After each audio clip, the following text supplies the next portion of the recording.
Bienvenue dans Octopus, le podcast Made in Belgium de la LIFRAS, Ligue francophone de recherche et d'activités subaquatiques. Ici, on prend une grande inspiration et on plonge ensemble dans l'univers fascinant du monde subaquatique.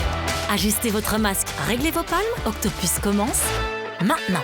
Bonjour Manu. Bonjour Jennifer. Manu Bax, tu es moniteur national, tu es aussi l'organisateur chaque année du stage Coppens, qui est historiquement le premier stage formateur de moniteurs en mer Méditerranée. Exact, depuis maintenant un peu moins de 10 ans. Ouais. Alors, c'est un stage qui regroupe généralement une 80aine de stagiaires, et également généralement 4 bateaux. Comment est-ce que tu parviens à ce que tout ça tourne, en tout cas sur le plan de la sécurité, comment est-ce que tu orchestres tout ça ? Alors, c'est effectivement un groupe important avec 4 bateaux. C'est un public très varié puisqu'on a à la fois des moniteurs nationaux, donc des formateurs, des moniteurs fédéraux et des candidats ainsi que des stagiaires. Donc, on a des gens qui sont déjà dans un cursus, dans un parcours formateur et d'autres qui sont plutôt là en découverte, en observation et qui seront potentiellement un jour candidats fédéraux. Et donc, ça veut dire que ce stage concerne des gens qui ont des profils très variés. Et donc, le risque est plus important que si on organise un stage avec des gens qui sont déjà confirmés, qui sont déjà aguerris à la plongée profonde. Et donc, pour gérer ça, j'estime que des médecins sont nécessaires pour pouvoir prendre rapidement en charge des accidentés. J'ai la chance de pouvoir compter sur un staff de plusieurs médecins qui vient chaque année. Et donc, le principe est... En permanence, comme tous les bateaux sont sur zone au même endroit, il y a un médecin qui est en surface et qui est donc prêt à intervenir s'il y a un problème. Et donc j'organise la rotation des palanquets de sécurité pour qu'on perde le moins de temps possible, pour garantir le gonflage, pour garantir le retour des bateaux, etc. Et donc tu organises la sécurité sous forme d'une double rotation avec en permanence une palanquée de sécurité dans laquelle il y a un médecin. C'est bien résumé. Et donc, pour illustrer ces propos, on a aussi avec nous Gaëtane, qui est monitrice nationale et médecin cette année-ci au stage Coppens. Bonjour Gaëtane. Bonjour Jenny. Gaëtane, tu es monitrice nationale et médecin fréquemment invité au stage Coppens. Et c'est l'occasion de pouvoir discuter avec toi de comment est mise en place la sécurité et ton rôle dans ce genre de stage.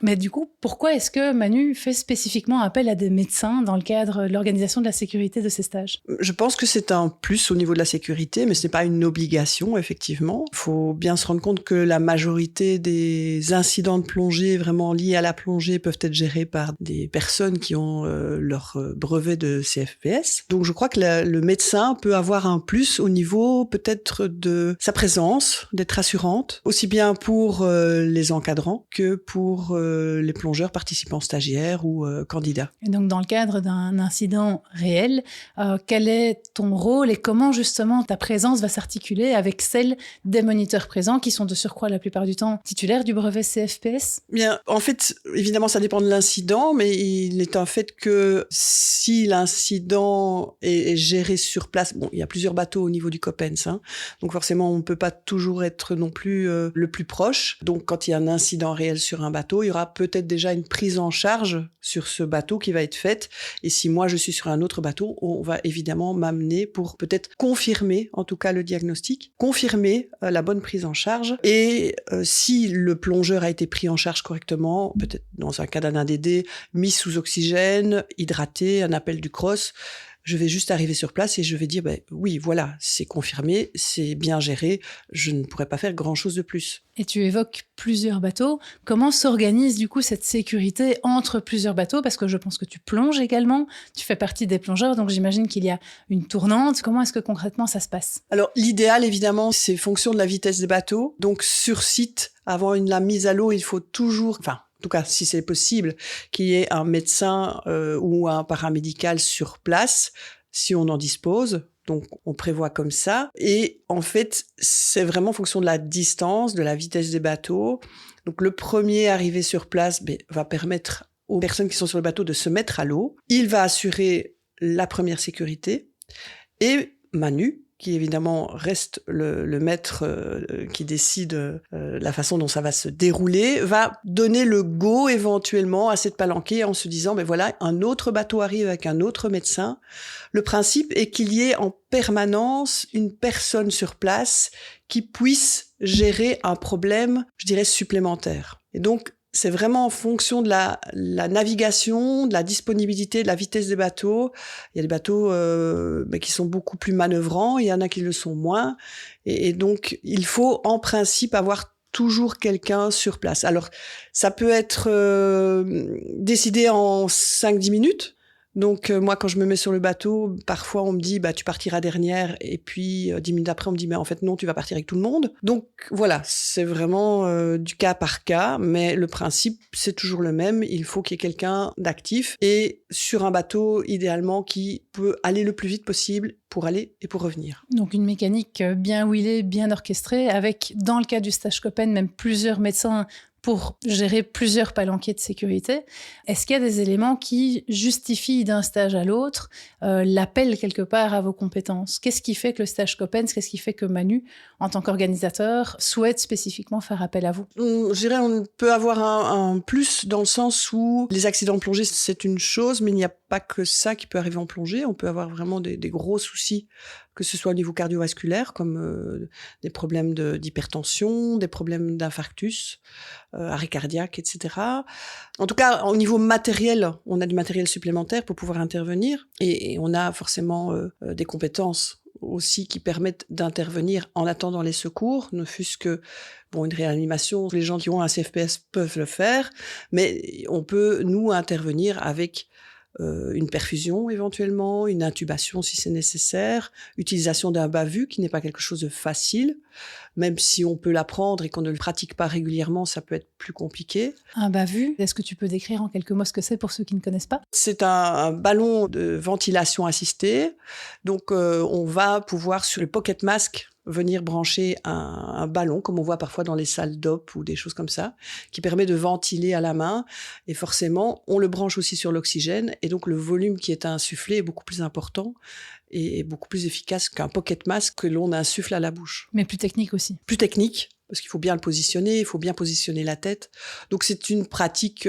Et surtout, il faut pas trop non plus ventiler, parce qu'il y a forcément des choses délicates et il faut le faire avec quand même une certaine délicatesse. Et quelles sont, par rapport au fait d'intervenir sur un bateau, quelles sont les limites au niveau matériel ? Tu évoquais votre matériel spécifique, mais j'imagine que sur un bateau, tu es quand même relativement limité de par le matériel que tu peux embarquer dans ton sac à dos, mais aussi de par le côté infrastructure, place disponible. Comment est-ce que tu gères et quelles sont les limites à tout ça ? Alors, c'est très bien d'avoir un bateau rapide, manœuvrant, style semi-rigide, parce que là, forcément, on est très vite sur place, on intervient très vite, on peut aider rapidement. Malheureusement, c'est vrai que ce genre de bateau, c'est un peu limitant pour faire certains mouvements, enfin, certaines actions, donc perfuser, intuber. Et donc, là, c'est intéressant, dans le cadre du stage Coppens, d'avoir des bateaux qui ont, je dirais, une plateforme où tu peux travailler un peu plus. Donc, il est vrai que, bien souvent, si on doit intervenir, le Zodiac, c'est bien, mais c'est pas plus mal qu'il y ait encore un autre bateau sur site, si jamais.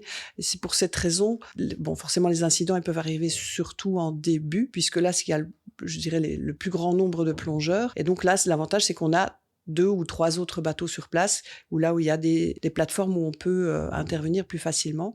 Donc même si le Zodiac arrive sur place pour donner une bouteille de réserve ou éventuellement sortir quelqu'un de l'eau, il n'est pas impossible que pendant cette prise en charge, on demande à un autre bateau, en fonction du problème que l'on a identifié, de s'approcher pour pouvoir éventuellement mettre cette personne sur l'autre bateau et pouvoir, à ce moment-là, avoir une action beaucoup plus efficace. C'est très compliqué d'intuber ou de mettre un défibrillateur sur un semi-rigide.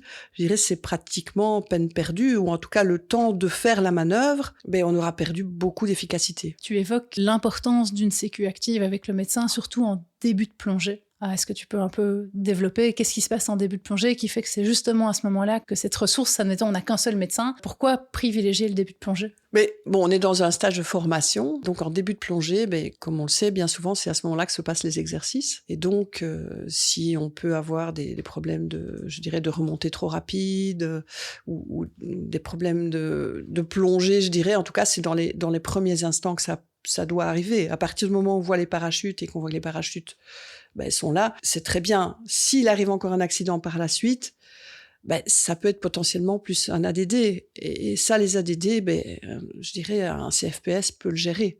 Moi, personnellement, s'il y a un ADD, qu'il boit, qu'il est sous oxygène, qu'on prévient le cross, je ne sers pas à grand-chose. J'ai pas plus de compétences qu'une autre personne. Par contre, si on a une surpression pulmonaire et qu'il faut peut-être investiguer ou en tout cas perfuser ou maintenir des constantes. Donc les constantes, c'est tout ce qui est tension, la volémie, etc. Là, c'est mon travail. Et donc, c'est dans ces cas-là, éventuellement, que ça peut arriver. La volémie, donc le volume sanguin. Volume sanguin, oui. Est-ce que la réflexion est aussi valable pour un stage mère? Donc justement, les gens qui nous écoutent vont peut-être se dire, tiens, j'organise un stage mère, j'ai justement une connaissance plongeuse médecin, je vais essayer de la convier. S'ils n'ont qu'un seul médical ou paramédical, est-ce que la réflexion de plutôt le mettre en sécurité en début des opérations de plongée vaut aussi pour un stage mère classique? Mais on peut, dans un stage mère classique, peut-être pas faire une sécurité, parce que il faut aussi se coller un peu aux desiderata des clubs qui prennent en charge. Et donc, il est parfois pas possible, évidemment, de faire une double rotation sur une plongée du matin, comme on le fait ici. Donc, ce qui est peut-être bien intéressant quand même, c'est de faire un décalage entre une palanquée, éventuellement qu'un médecin, d'un quart d'heure simplement, en se disant que, après un quart d'heure, en général, les gens sont descendus sur le site. Tout ce qui est problème d'oreille, ça se passe bien. Il n'y a pas de remontée spécialement. Donc après, normalement, la plongée doit suivre son déroulé normal. Donc c'est des sorties mères, club. Il n'y a pas spécialement d'exercice non plus. Donc normalement, le reste doit bien se passer. Et parmi les différents risques et incidents, voire accidents, quels sont ceux où votre présence en tant que médecin sera la plus justifiée ou celle où tu as le plus de possibilités d'intervenir efficacement? Je pense que l'œdème pulmonaire est quelque chose d'immersion est quelque chose quand même d'assez important.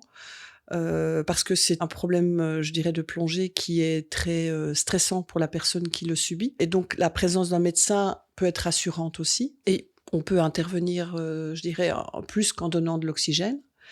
Un problème cardiovasculaire, donc type infarctus, forcément, là, je pense que c'est aussi très important.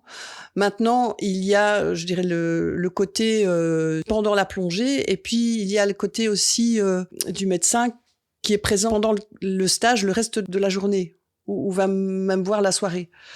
Donc bien souvent, moi et heureusement, je fais plus de consultations de bobologie, on va dire, pendant le stage que de réelle intervention, et évidemment, je ne demande pas autre chose. Donc là, c'est plutôt des problèmes d'oreille, des problèmes de rhinite, un petit nez bouché ou des choses comme ça. Maintenant, il y a aussi un petit peu ce rôle de médecin pour venir discuter des petits malaises, des petites oppressions qu'on peut avoir. Tiens, est-ce que c'est vraiment des inquiétudes, en fait, des gens qui viennent et qui me disent « Ah, j'ai mal là, est-ce que tu crois que c'est un ADD ?» ou alors « Je me gratte un peu, est-ce que ceci ?» Donc, c'est un ensemble de choses. Je pense que le plus vraiment que l'on apporte, c'est dans le cas d'un suraccident ou en tout cas d'un accident beaucoup plus impactant qu'un accident de plongée classique, et aussi la bobologie et le côté rassurant, prise en charge. Et parfois, il y a des gens qui viennent simplement discuter un petit peu de leur stress et parce qu'ils dorment pas bien la nuit et qu'ils sont un peu fatigués, et de voir si ce qu'ils font, c'est bien. Donc voilà, c'est pas, enfin, je dirais, ça a peut-être pas l'air d'être très très important, mais je pense que en tout cas, ce qui est certain, c'est que pour des candidats qui sont déjà dans une période de stress liée à la formation et au passage de brevet, s'entendre dire « mais non, t'inquiète pas, ton oreille, elle va bien, il n'y a pas grand-chose, tu peux y aller, ça passera », je pense que c'est une plus-value et que c'est très important pour les candidats en tout cas. Donc d'où l'intérêt dans un stage comme celui-ci qui ventile quand même généralement une 80aine de participants qui sont tous dans des conditions soit de plongée profonde et stagiaires pour gagner l'expérience à ce niveau-là, soit dans le cadre d'un brevet moniteur. C'est ce qui justifie dans le cadre du stage Coppens la recherche de Manu d'avoir des médecins avec lui, mais qui n'est pas obligatoire peut-être dans le cadre d'un stage mère club. C'est pas obligatoire, c'est vraiment un plus à la fois pour les encadrants et pour les candidats. Puis c'est un peu dans l'esprit de la LIFRAS de toute façon. Hein. Je pense que si chacun peut apporter un peu sa pierre à l'édifice, on est tous contents et on le fait bien volontiers. Donc je me suis jamais posé cette question. Je dis moi je trouve que je peux apporter quelque chose et je suis bien contente de le faire et je suis surtout contente de pas faire de trop. Donc ça ressemble plus à des vacances et c'est très bien comme ça et j'espère que ça va durer ainsi. Est-ce que tu souhaites ajouter quelque chose pour conclure cette discussion ? Écoute, moi, je pense que vraiment c'est le côté plaisir de participer, l'esprit LIFRAS qui est vraiment important pour moi. C'est vraiment, je suis là parce que je suis monitrice nationale, donc si je suis une monitrice nationale, c'est que j'aime faire participer à la formation. Et si c'est un stage de formation, donc c'est tout ce que j'aime. Et en plus, j'ai les compétences médicales et je peux aider des gens, donc ça reste dans tout ce que j'aime faire. Donc voilà, tout simplement. Un énorme merci à toi pour le partage de cette expérience, pour ta présence ici au stage Coppens. Alors Manu, pour boucler la boucle, est-ce que tu pourrais résumer quelles sont les grandes étapes de prise en charge d'un incident de plongée sur un bateau ? Alors un incident de plongée, heureusement, c'est rarement un accident très grave avec un plongeur qui fait surface en hurlant de douleur et qui est victime d'un pneumothorax ou d'un OPI. Donc ça, c'est quelque chose qui est relativement rare. Par contre, les accidents de décompression ainsi que les barotraumatismes se produisent souvent. Et dans les deux cas, c'est important d'avoir une personne qui coordonne, entre guillemets, la prise en charge de la victime et qui va dispatcher les besoins nécessaires. Donc, on parle évidemment d'administrer de l'oxygène le plus rapidement possible, de déployer la chaîne des secours, donc contacter les services d'intervention, donc le CROSS en l'occurrence en Méditerranée, et donc de fournir les indications nécessaires via une fiche d'évacuation. Donc on mobilise les moyens nécessaires pour que la victime soit prise en charge rapidement. C'est aussi penser à l'hydratation, c'est aussi penser au confort thermique, c'est aussi penser à comment est-ce qu'on va évacuer. Donc tous ces éléments sont analysés. Heureusement, quand il s'agit d'accidents de décompression ou de barotraumatisme, il n'y a pas d'urgence. On doit très vite déployer la chaîne des secours, mais c'est pas une minute près. Donc on a le temps de se poser, de réfléchir correctement et d'agir, de prendre les bonnes décisions. Est-ce que tu aurais un conseil peut-être à partager à ceux qui organiseraient des stages de mer concernant l'organisation de la sécurité ? Venez au stage Coppens. Venez prendre de l'expérience chez nous. Merci. Avec plaisir, Jen. Merci. Cette interview a été menée avec curiosité et passion par Jennifer Verhoeven. À la réalisation, Pierre Vandenbroek, avec le soutien technique de Focus Live. Merci de nous avoir écoutés. On se retrouve très bientôt pour un prochain épisode. Une idée de sujet, une histoire à partager ? Écrivez-nous à octopus@lifras.be. Et si ce podcast vous a plu, pensez à le liker, le partager ou laisser un commentaire. Ça nous aide énormément à faire grandir ce projet. À bientôt!